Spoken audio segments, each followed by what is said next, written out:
Hello mga ka-MV! Ngayon ay matutunghayan po natin ang huling kabanata ng The Past. Pero bago nating simulan ang ating istorya, ay paki-like at share po sana ng ating video. Paki-click din ng subscribe button at bell icon para lagi kayong updated sa mga parating ko pang uploads. Dahan-dahang ibinaba ni Mrs. Aida ang tasa ng kape sa table ng sala at ngumiti kay Ashley. Totoo ang sinasabi ni Mrs. Olivia kanina. Dati kaming matalik na magkaibigan, katulad niyo ni Jenny. Pareho kaming nag-iisang anak, kaya't parang itinuturing na namin ang isa't isa na magkapatid. Ang mama niya na si Tita Victoria ay tumayo na ring pangalawang ina sa akin. Kaya nga noong namatay ito, ay para bang mas marami pa akong nailuha kaysa kay Olivia.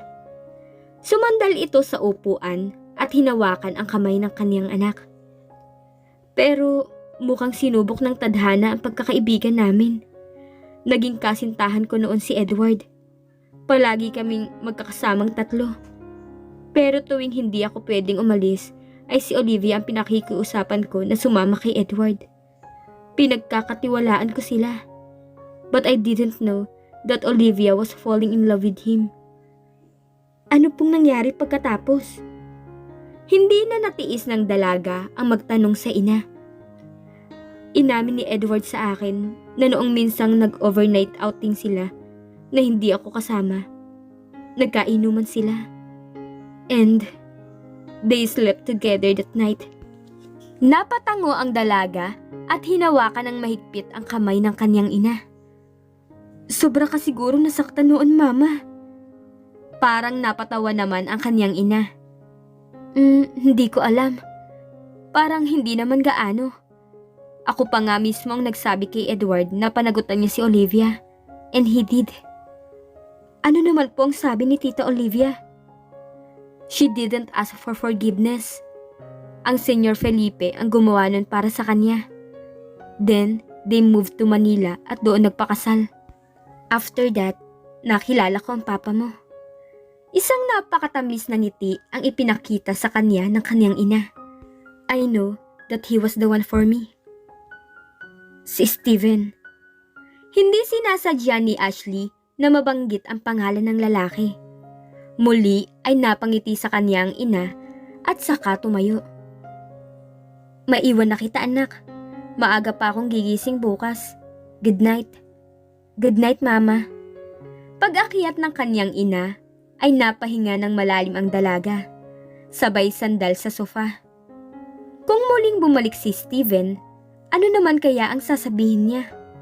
Siya ba ang magpapatawad? O siya ang hihingi ng patawad sa binata?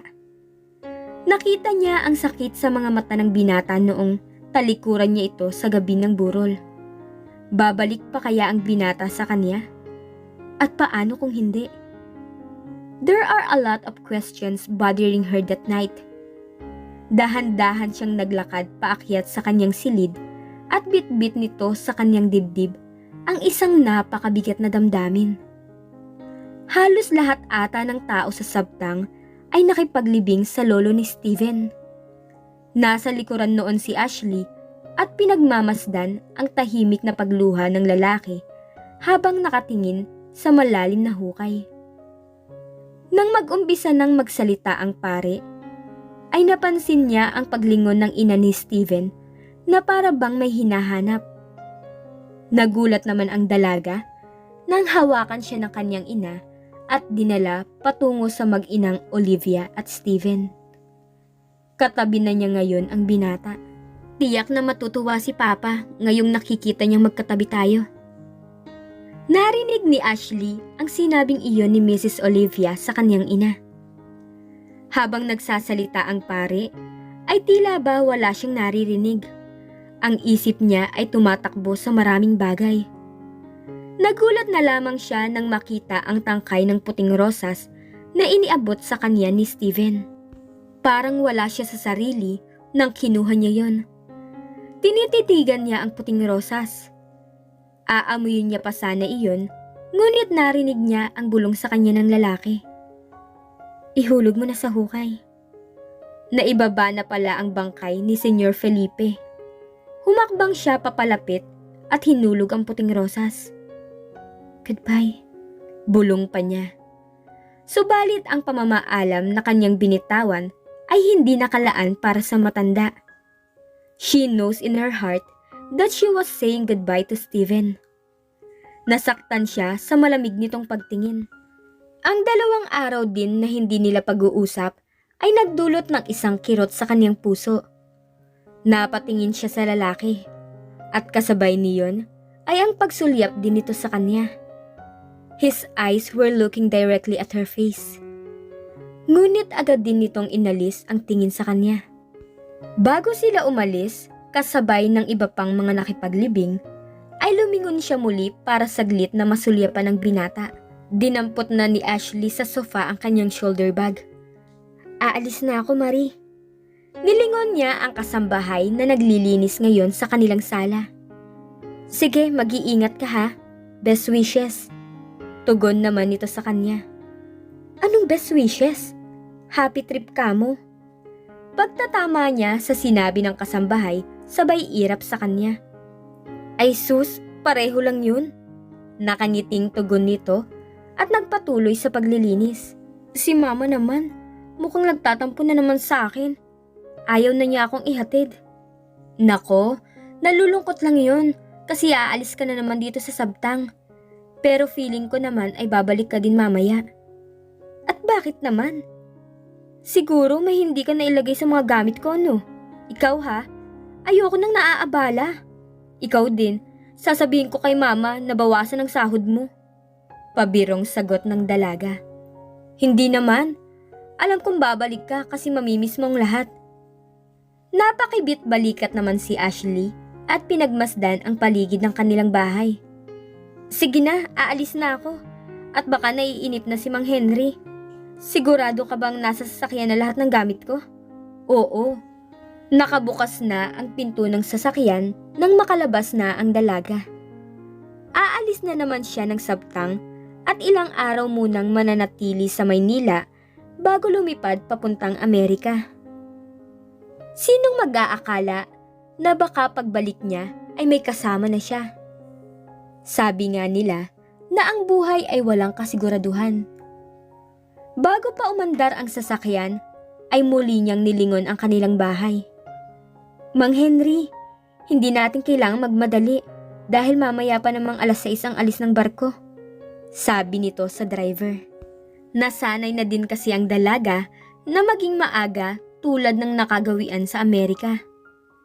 Nang umusad na ang sasakyan, ay sumandal ang dalaga sa upuan at pumikit. Hindi na niya gusto pang makita ang mga daan sa Sabtang dahil baka masaktan lang siya. Inaamin ng dalaga sa kanyang sarili na bago pa umandar ang sasakyan kanina ay may inaasahan siyang tao na darating sana. Ngunit nabigo lamang siya. At kung inaakala ni Marie na muli siyang babalik ng Sabtang, ay nagkakamali siya. Siguro ay susunod na din naman ang kanyang ina sa Amerika. Ilang sandali na rin ang lumipas at nagmulat na ang mata ni Ashley. Napalingon siya sa paligid. "Nasa na tayo, Mang Henry?" Tanong ng dalaga dahil mukhang hindi papunta sa pier ang daan na tinatahak nila. Hindi siya sinagot ng driver. At nang mapatingin siya sa rearview mirror ng sasakyan, ay nagulat na lang siya. "Madam, relax ka lang dyan ha." "Steven? Ikaw naman kasi, dapat tinitingnan mo muna ang driver ng sasakyan mo." Pabirong sabi ng lalaki habang nakatuon ang atensyon sa dinadaanan. "Anong ibig sabihin nito?" Agad na tanong ng dalaga. Hindi na naman tumugon ng lalaki. Ilang sandali lang ay lumiko sila sa isang lugar patungo sa dalampasigan. Inihinto ni Steven ang sasakyan. Pinindot ang isang button na nagpabukas ng bintana sa tapat ng dalaga. Dumungaw siya sa bintana at nilanghap ang hangin. Napakaganda ng lugar na yon. Isang beach resort na napapaligiran ng mga puno at puting buhangin. "Alam kong magugustuhan mo tong lugar na to," sabi ng binata sa dalaga. Pero anong ibig sabihin nito? Tinulungan ako ni Lolo na mabili ang lugar na to. Siguro sa isang buwan ay pwede na itong buksan sa public. Pareho nilang pinagmamasdan ang kagandahan ng lugar. Ngayon pa lang ay binabati na kita. Tiningnan siya muli ng lalaki. Hindi naman ito nagsalita. Bago muling buksan ang makina, ay nagbitaw ito ng isang malalim na paghinga. Isinara na ang mga bintana at saka pinaandar paalis ang sasakyan. Tiningnan muli ni Ashley ang lugar at pagharap niya ay napansin nitong nakatingin sa kanya ang binata sa rearview mirror. Sandali silang nagkatinginan at ibinalik na rin naman ng binata ang kaniyang pagkakatingin sa daan. Hindi na alam ng dalaga kung ano pa ang sasabihin sa lalaking nasa harapan niya. Parang nawala na lamang siya sa sarili at hinayaan ito na dalhin siya kung saan man. Muling huminto ang sasakyan. Maghahapon na noon at nang mapatingin sila sa labas ng sasakyan ay natanaw nila ang dagat at ang papalubog ng araw. Nakatitig siya ngayon sa liwanag na unti-unting lumulubog sa karagatan. Sa hindi kalayuan ay natanaw niya ang pagliwanag ng parola. Bakit ganoon? Bakit parang ibinabalik siya ng kanyang damdamin sa nakaraan? Ashley, gusto kong maalala mo ang ipinangako ko sa iyo noon. Narinig niya ang sinabing iyon ng binata. At gusto kong malaman mo na after so many years, I'm still willing to fulfill all my promises to you. Steven, I'll give everything that you could make your life easier. Sabi ng binata kasabay ang tunog ng barko na naghuhudyat ng papalapit na paglisa nito sa pier. Live with me, Ashley. Hindi pa nakasagot ang dalaga. Tiningnan niya ang binata sa salamin sa loob ng sasakyan. Gusto kong malaman ang desisyon mo ngayon. Nakatingin na rin ang binata sa kanya at hinihintay ang isasagot nito. Steven, I believe in destiny, Ashley. And I believe that destiny is a choice. At ngayon, ikaw ang pinipili ko, Ashley. Muling tumunog ang barko. Ngayon ay naging malabo na yon sa kanyang pandinig. Napayuko siya at tinakpan ng dalawang kamay ang kanyang muka. Hindi mapigilan ang paninikip ng dibdib sabay ng pagtulo ng mga luha. Ashley. Lumabas ng sasakyan ang lalaki at binuksan ang pinto patungo sa pwesto ng dalaga. Umupo ito sa kanyang tabi at kinuha ang dalawang kamay na nakatakip sa mukha. Pagkatapos ay isinandal niya ang dalaga sa kanyang dibdib. Don't cry, love. Niyakap niya ito at magaan na dinampian ng halik sa ulo. Mahal pa rin kita, Ashley. Kahit maraming taon nang lumipas, ikaw pa rin ang gusto kong makasama. Sinubukan ko namang magmahal ng iba, pero ikaw rin ang hinahanap-hanap ko. Ikaw pa rin talaga. Ibinulong ng binata ang kanyang nararamdaman sa dalaga. Naging dahilan naman yon ng lalo pang pagluha ni Ashley. Parang pinawi nito ang hinanakit sa dibdib na matagal na nitong kinikimkim. I'm sorry, sabi ni Ashley habang patuloy sa paghikbi. Iniangat na ni Steven ang mukha ng dalaga. Dahan-dahang pinunasan ang luha na dumadaloy sa pisngi nito. You still chose to leave me kahit na alam mo na ang totoo. Mas gugustuhin mo pang lumayo kung hindi ako ang unang gagawa ng hakbang. I'm sorry, sabi ulit ng dalaga. Matagal na hinalikan ng binata ang noon nito bago muling isinandal sa kanyang dibdib. Kung hindi lang kita mahal, ay baka naroon ka na sa barkong yun. Bulong nito at hinalikan muli ang kanyang ulo. Ibinaling ni Ashley ang tingin sa barko. Dumaan na ito sa harap ng parola at naglayag patungo sa malawak na karagatan. Kasunod noon ay tumingala siya at tiningnan ang binata. Their eyes met and both looked into each other's lips. Alam na niya ang susunod na mangyayari. Kaya kusa na niyang itinaas ang kanyang kamay at hinila ang ulo ng lalaki pababa. Mahal na mahal kita at maraming salamat. Bulong nito sa lalaki bago pa tuluyang maglapat ang kanilang mga labi. At sa matagal na panahon ay naramdaman niyang muli ang labing minsang nagturo sa kanya kung paano humalik. Paano mo pala nalaman na aalis na ako? Malambing na tanong ng dalaga. Pareho na silang nakaupo sa buhanginan habang pinagmamasdan ang liwanag na nagmumula sa parola. Si Tita Aida ang nagsabi sa akin. Si Mama? Oo, sila ni Mami ang nagplano nito. Tiningnan ni Ashley ang binata bago muling nagsalita. Napatawad mo na siya? Oo, she's still my mother. At kahit si Sarah ay napatawad ko na din noon pa. Napangiti ang dalaga sa kanya. Sige, patatawarin ko na rin si Mama sa pakikipagsabuatan sa'yo. Patatawarin? O baka naman pasasalamatan? Sabi nito sa dalaga. Muli niyang pinagmasdan ang mga ngiti sa labi ng dalaga na matagal niyang hindi nakita.